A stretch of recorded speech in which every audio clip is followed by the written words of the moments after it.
Imagine a process so precise that in 1 million tries, it only fails 3 times. This isn't fantasy, this is Six Sigma. It replaces guesswork with math, structure, and strategy, aiming to remove errors by reducing variation.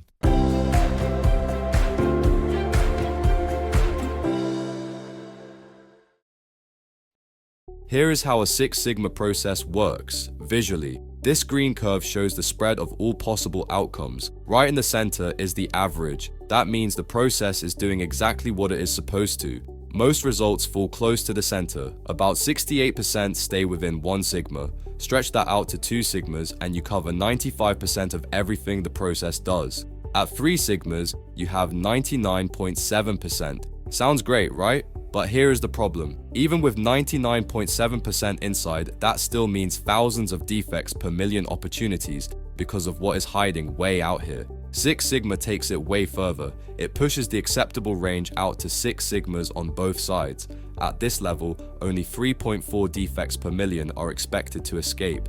That is world-class quality, and even if the process drifts a little over time because of the wear, environment, or human input, we call that a 1.5 sigma shift. 6 sigma still holds the line. That's where the number 3.4 comes from, an incredibly high standard, even with real-world variation. It's not just a name, it's a commitment to quality, built on both precision and practical experience. So, how do you actually achieve Six Sigma quality? There are 2 core methods that make it work: DMAIC and DMADV. Which one you use depends on your starting point. Are you trying to fix and improve something that already exists, or are you starting fresh, building a new process or product from the ground up? Let's start with the first case, when you're improving something that's already in place. Let's say you work at a national shipping company and customers have been complaining about late deliveries. The process exists, but it's not working well. That's where DMAIC comes in.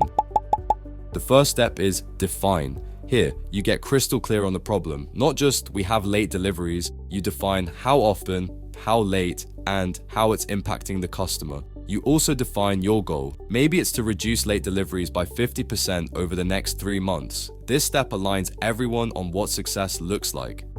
Next comes measure. Now, you gather real data. You look at delivery times across regions, days, and times of year. You map the full process, from the time a package is picked up to when it's delivered, and figure out where the delays are actually happening. Maybe it's during transfers between hubs, or maybe it's last mile delivery. Once you have the numbers, you move into analyze. This is where you dive deep and find the real root cause, not just what's happening, but why. You discover, for instance, that the majority of late deliveries are coming from one specific hub, and further investigation shows it's consistently short-staffed on weekends, which creates a domino effect. Now it's time to improve. You brainstorm solutions, test them, and roll them out. In this case, the team shifts scheduling to increase weekend staffing and reorganizes delivery routes for efficiency. You don't just guess, you use the data to guide every decision.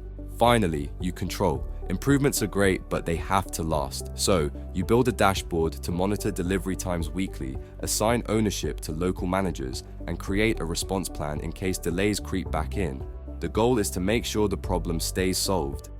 That's DMAIC methodology, focused, data-driven, and built to fix what's broken for good.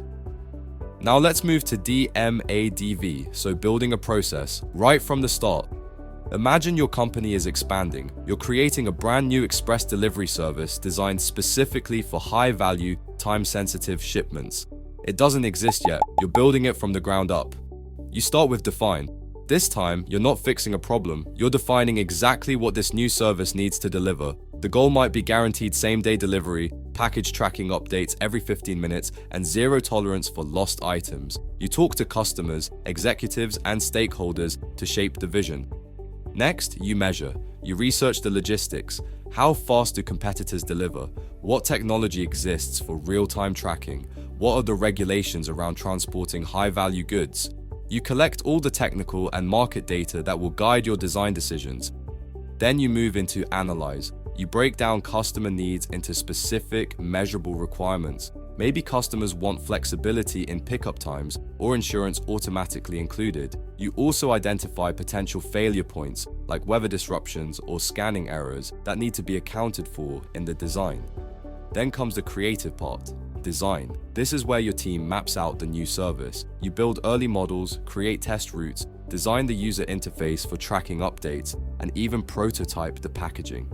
Everything is built to meet the specs defined earlier. Finally, you verify. Before you launch nationally, you test the service in a few select cities. You monitor every delivery, gather customer feedback, and stress test the system. Only when you're confident it meets every goal do you scale it up.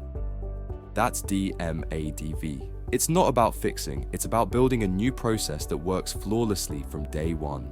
Hey, just a quick reminder, I've created a PDF library with simple structured summaries to help you review the key points. You'll find the link to access it right below in the description. Now, back to the video.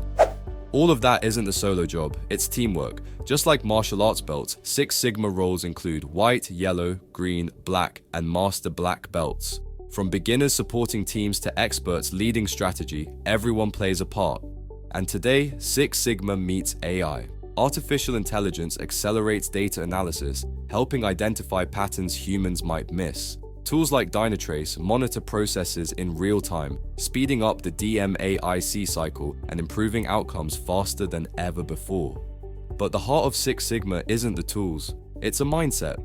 A culture obsessed with continuous improvement, clear data, and excellence. Because Six Sigma isn't just about fewer defects, it's about building systems that work better tomorrow than they do today.